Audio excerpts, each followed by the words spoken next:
నమస్తే ఆర్బీసీ ఆధ్యాత్మ ప్రేక్షకులకి స్వాగతం. సుబ్రహ్మణ్య స్వామి గురించి మాట్లాడుకుందాం. అయితే శివపార్వతుల కుమారుడు, దేవసేనాధిపతి, ఆరు ముక్కాలవాడు సుబ్రహ్మణ్య స్వామికి సంబంధించి ఎన్నో పేర్లు ఉన్నాయి. కార్తికేయుడు అని కానీ, లేకపోతే కనుక స్కందుడు అని కానీ, అలాగే తమిళనాడు సైడ్ చూస్తే కనుక వేల్ యొక్క ఆరాధన ఎంతో ప్రత్యేకంగా ఉంటూ ఉంటుంది. అయితే షష్ఠి రాబోతోంది. సుబ్రహ్మణ్య స్వామిని ఆరాధించడం వల్ల జ్ఞానం, శక్తి, అలాగే ఎలాంటి కోరికైనా తీరుతుంది అని అంటూ ఉంటారు. అయితే కోరికలు పక్కన పెడితే అసలు సుబ్రహ్మణ్య స్వామిని ఏ విధంగా ఆరాధించాలి అనే యొక్క పూర్తి వివరాలు తెలుసుకుందాం. ప్రస్తుతం మనతో పాటు రాజేశ్వరి శర్మ గారు ఉన్నారు. వారితో మాట్లాడి ఈ వివరాలన్నీ తెలుసుకునే ప్రయత్నం చేద్దాం. నమస్కారం అండి. నమస్కారం అమ్మ. శర్మ గారు, సుబ్రహ్మణ్య స్వామి, కార్తికేయుడు, అలాగే స్కందుడు, ఇలా ఎన్నో పేర్లు ఉన్నాయి. అయితే ఈ ఒక్కొక్క పేరుకి సంబంధించి దాని వెనకాల ఎందుకని ఒక్కొక్క చోట ఒక్కొక్క పేరుగా పిలువబడుతూ ఉంటారు. అలాగే మనం తమిళనాడు సైడ్ చూస్తే మురుగన్ ఆరాధన అని అంటూ ఉంటారు. మురుగన్ అని పేరు ఉంటుంది. ఏంటి దీని ఆంతర్యం ఏంటి? శ్రీ హనుమతే నమః. సుబ్రహ్మణ్యేశ్వర స్వామి దేవసేనలకు అధిపతి, పరమేశ్వరుడి కుమారుడైన ఈయన శివుడి యొక్క అంశ సంభూతుడు. తారకాసురుడు అనేటువంటి రాక్షస సంహారానికి ఉద్భవించినటువంటి అవతార పురుషుడు అనే చెప్పాలి. సహజంగా దేవతామూర్తులు అవతరించినప్పుడు వాళ్లకు ఒక్కొక్క రకమైనటువంటి జనన రహస్యం ఉంటుంది. అలాగే సుబ్రహ్మణ్యేశ్వర స్వామికి సంబంధించినటువంటి జనన రహస్యాన్ని కనుక మనం ఆలోచిస్తే, సుబ్రహ్మణ్యేశ్వర స్వామి శివుడి యొక్క రేతస్సు నుండి ఉద్భవించాడు. తారకాసుర సంహారం కోసము సుబ్రహ్మణ్యేశ్వర స్వామి యొక్క పుట్టుకకి ముందు పరమేశ్వరుడు తన యొక్క రేతస్సుని అగ్నిదేవుడికి ఇచ్చినప్పుడు ఆ వేడిని, అంటే సహజంగా పరమేశ్వరుడి యొక్క శరీరంలోంచి వచ్చినటువంటి ఏ అంశనైనా కూడా చాలా విపరీతమైనటువంటి జ్వాలతో సమానంగా ఆ వేడి తట్టుకునేటటువంటి శక్తి లేక అది అగ్నిదేవుడికి ఇచ్చినప్పుడు అగ్నిదేవుడు రెల్లుగడ్డి పొదల్లో వదిలేస్తాడు దాన్ని. ఆ రెల్లుగడ్డి పొదల్లో వదిలేసినప్పుడు కృతికాది దేవతలందరూ కూడా, అంటే ఆరు ముఖాలతో ఉన్నాడు వాస్తవంగా ఆయన.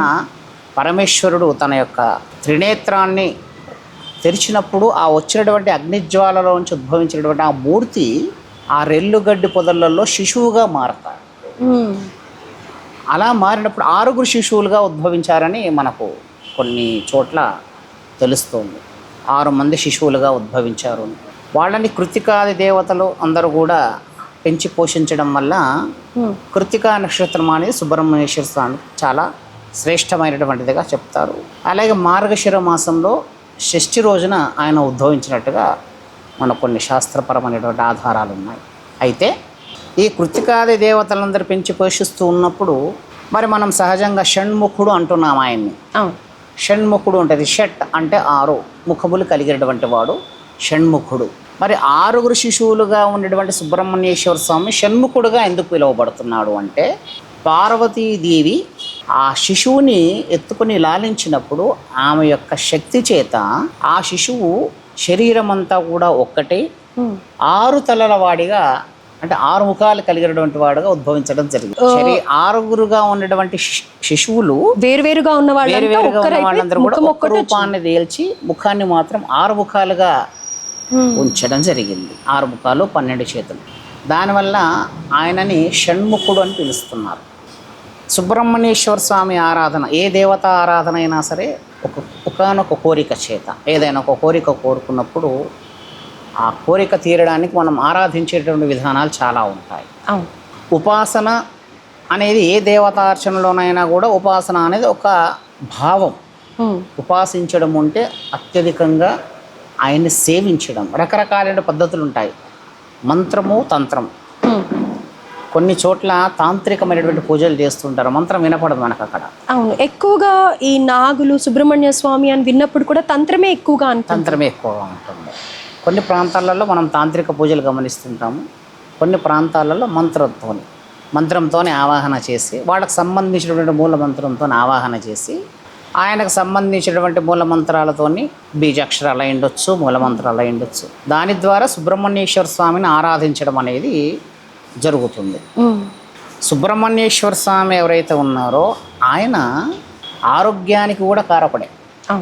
కొన్ని చోట్ల సుబ్రహ్మణ్యేశ్వర స్వామిని సర్పరూపంలో పూజిస్తారు. సర్పరూపంలో పూజించేవాడు సుబ్రహ్మణ్యేశ్వర స్వామికి సంతృప్తికరమైనటువంటి సేవ మనం చేసినట్టుగానే భావించవచ్చు. ఇక ఈయన షష్ఠీదేవి, భార్య పేరు షష్ఠీదేవి.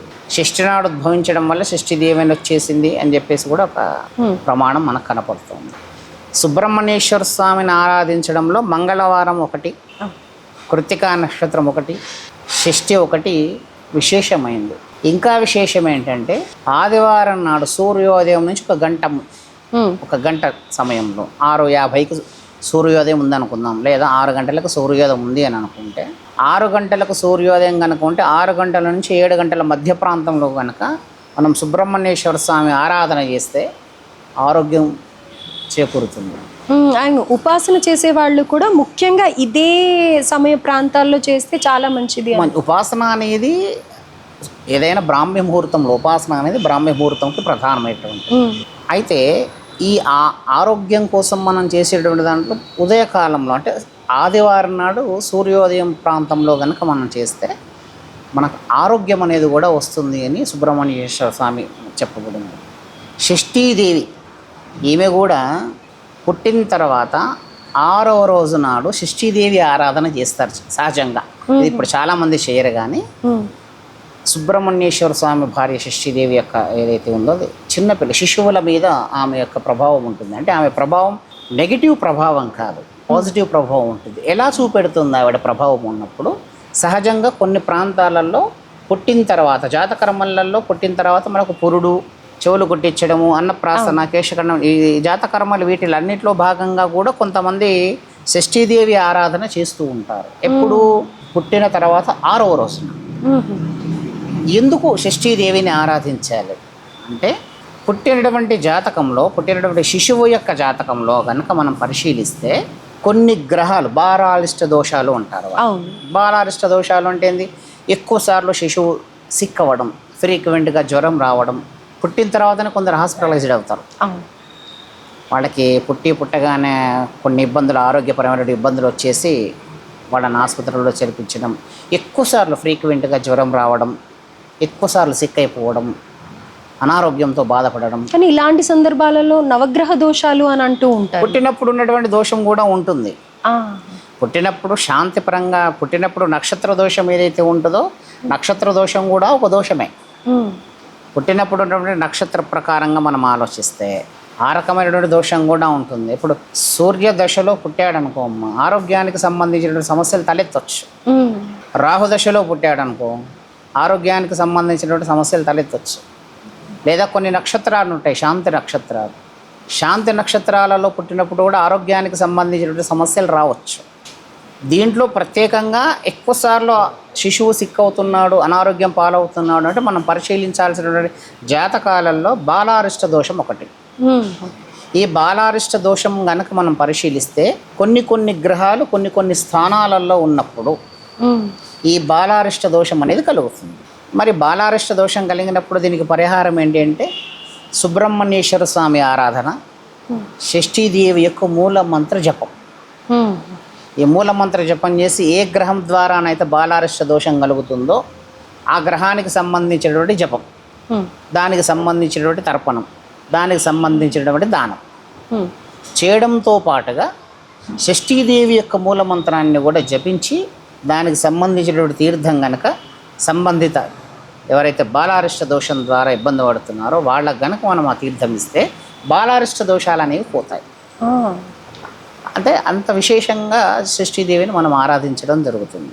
చాలా తక్కువగా చూస్తాం మనం. ఇటు బాలారిష్ట దోషాలు అనేది చాలా మందికి తెలియదు. ఎక్కువ సిక్ అవుతున్నాడని మన గ్రహస్థితిలోనే పరిశీలిస్తున్నాం. అంటే ఇంకా జాతక ప్రభావం కూడా అంటే రాశి కుండలి, భావకుండలి, అంశకుండలి పరిశీలిస్తే కూడా దాంట్లో పాపగ్రహాలు ఉన్నటువంటి స్థానాన్ని కనుక మనం పరిశీలిస్తే పుట్టినప్పుడు భావ, రాశి, అంశకుండలలో కనుక అనారోగ్య స్థానాలను మనం పరిశీలించి ఆ గ్రహ దోషాలు కనుక బాలారిష్ట దోషాలకు సంబంధించినటువంటి గ్రహాలు కనుక మనకు అక్కడ కనపడితే షష్ఠీదేవి మూలమంత్రంతో పాటుగా ఆ గ్రహాలకు కనుక మనం శాంతి చేసాము అంటే ఖచ్చితంగా ఆరోగ్యం చేకూరుతుంది. అది తెలిసిపోతుందా అండి? ఒక జాతకం చూస్తే తెలుస్తుందండి, ఖచ్చితంగా తెలుస్తుంది. దాంట్లో సందేహపడాల్సిన అవసరం లేదు. అంటే మనం అన్ని కోణాలలో పరిశీలించినప్పుడు ఆరోగ్యానికి సంబంధించి అన్ని కోణాలలో పరిశీలిస్తున్నాం. పుట్టినటువంటి సమయం, పుట్టినటువంటి స్థానం ఇవన్నీ మనం పరిశీలిస్తున్నప్పుడు వాటికి సంబంధించిన శాంతి మనం చేసినా కూడా ఇంకా సిక్ అవుతున్నాడు, ఇంకా అనారోగ్యం కలుగుతుంది, ఎక్కువసార్లు అనారోగ్యం పాలవుతున్నాం అన్నప్పుడు ఒకసారి బాలారిష్ట దోషాలను పరిశీలించాలి. బాలారిష్ట దోషాలను పరిశీలించిన తర్వాత ఏ గ్రహానికి సంబంధించిన దోషం ఉన్నదో ఆ గ్రహాలన్నిటితో పాటుగా షష్ఠీదేవి పూజ, షష్ఠీదేవి జపం, షష్ఠీదేవికి సంబంధించినటువంటి సేవ ఏదైతే ఉంటుందో అది చేస్తే బాలారిష్ట దోషాలు పోవడమే కాకుండా ఆరోగ్యం చేకూరుతుంది. షష్ఠి కవచం కానీ షష్ఠి స్తోత్రం కానీ చదవండి పిల్లలకి బాలేకపోతే అని చెప్తూ ఉంటారు. కానీ ఇలా పర్టికులర్గా ఒక షష్ఠి పూజా విధానం ఉంది, దానివల్ల ఇంకా సులభంగా అనారోగ్య సమస్యలు తీర్చుకోవచ్చు అనేది ఇప్పుడే వింటున్నాను. ఉంటుంది. సుబ్రహ్మణ్యేశ్వర స్వామి కళ్యాణం చేయొచ్చు. సుబ్రహ్మణ్యేశ్వర స్వామి కళ్యాణం చేయడం వల్ల కూడా అంటే సుబ్రహ్మణ్యేశ్వర స్వామి చాలామంది ఇప్పుడు జాతకాలలో కుజదోషం అనేది ఒకటి బాగా వింటున్నాం మనం. అవును, ఈ స్థానాలలో కుజుడు ఉంటే అది కుజదోషము అని చెప్పేసి 2 కుండీల్లో పక్కన పెట్టేసి కుజదోషం అనగానే కుజదోషం ఉన్నటువంటి అమ్మాయికి కుజదోషం ఉన్నటువంటి అబ్బాయిని ఇచ్చి చేయాలనేది ప్రతి ఒక్కరికి ఇంటర్నెట్ వచ్చిన తర్వాత అందరికీ తెలిసిపోతున్నటువంటి విషయం. కానీ కుజుడి సృష్టికర్త ఎవరు? సుబ్రహ్మణ్యేశ్వర స్వామి. కుజగ్రహాన్ని సృష్టించినటువంటి వాడు సుబ్రహ్మణ్యేశ్వర స్వామి. సుబ్రహ్మణ్యేశ్వర స్వామి స్కాంద పురాణంలో వివాహ పొంతనలో కుజదోషం అనేది ఉండదు అని జ్యోతిష్శాస్త్ర గ్రంథంలో మెన్షన్ చేశారు. జ్యోతిష్శాస్త్ర గ్రంథంలో మనం పరిశీలించవచ్చు. అంటే సుబ్రహ్మణ్యేశ్వర స్వామి ఆరాధన చేయడం వల్ల కుజదోషం అనేది పోతుంది, వివాహ పొంతంలో కుజదోషం చూడకూడదు అనేటువంటిది సుబ్రహ్మణ్యేశ్వర స్వామి చెప్పినట్టుగానే మనకు జ్యోతిష్య శాస్త్ర గ్రంథాలలో ప్రమాణం ఉంది మనకు అక్కడ. అంటే కుజదోషం అనేది కూడా సుబ్రహ్మణ్యేశ్వర స్వామి ద్వారా తొలగించబడుతుంది. సుబ్రహ్మణ్యేశ్వర స్వామి ఆరాధన చేయడం వల్ల ఆరోగ్యంతో పాటుగా కుజదోషం అనేది కూడా వివాహానికి సంబంధించి కుజదోషం అనేది కూడా తొలగించబడుతుంది. వాస్తవంగా కుజదోషాన్ని వివాహ పొంతంలో చూసుకోవాల్సినటువంటి అవసరం లేదు. ఎందుకు లేదు అంటే శాస్త్రరీత్యా జాతకర్మలలో 8 సంవత్సరాలకే పెళ్లి చేయాలి. లెక్క ప్రకారంగా 8 సంవత్సరాలకు అప్పటికి అమ్మాయి మెచ్యూర్ అవ్వదు, పుష్పవతి అయ్యి ఉండదు. కాబట్టి కుజదోషాన్ని పరిశీలించాలి. అయినా కూడా కుజదోషం అనేది ఒక వయస్సు వచ్చిన తర్వాత కుజదోషం అనేది పోతుంది. అయితే వివాహ పంతంలో మాత్రం కుజదోషం చూడగలనేది ఖచ్చితంగా మనకు జ్యోతిష్శాస్త్ర గ్రంథంలో మనకు కనపడుతుంది. సుబ్రహ్మణ్యేశ్వర స్వామి ఆరాధన అనేది ఆరోగ్యానికి, వివాహానికి, చంటి పిల్లల ఆరోగ్యానికి, బాలరిష్ట దోషం పోవడానికి సుబ్రహ్మణ్యేశ్వర స్వామి షష్ఠీదేవి ఆరాధన అనేది మనకి ఇక్కడ ప్రస్ఫుటంగా కనిపిస్తోంది. అంటే ఆరాధన చేయడం వల్ల ఈ రకమైనటువంటి లాభాలు మనకు కనిపిస్తున్నాయి.